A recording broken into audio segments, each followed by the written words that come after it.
Well, I'm investing all of my money into Dogecoin because I'm gonna get rich. It's going to the moon.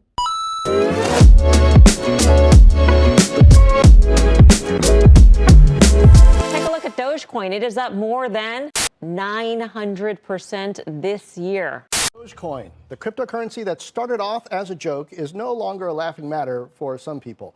I think I'm surprised that Elon's so gung-ho on Dogecoin, but I think, look, this is the free, decentralized free world, right? Anybody can like anything. He can like Dogecoin for any reason he likes. Hey, what's up? It's Nicole Victoria at No Budget Babe, your host of ATM, All Things Money.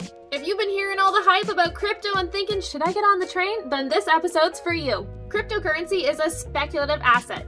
What's that?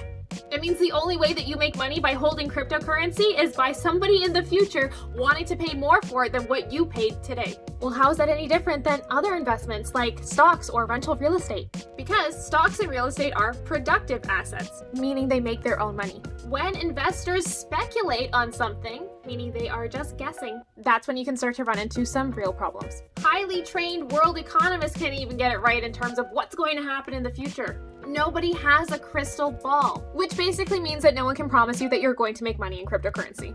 But Nicole, Doge, it's going to the moon. Have there been people that have made money with Dogecoin? Sure. But putting your money into Dogecoin is no different than taking that money and throwing it down on black at the casino. I wouldn't put anything into these cryptocurrencies that I'm not prepared to lose. Could I be wrong? Sure. But it could go either way. So be smart. Because for me, rule number one of investing is don't lose money.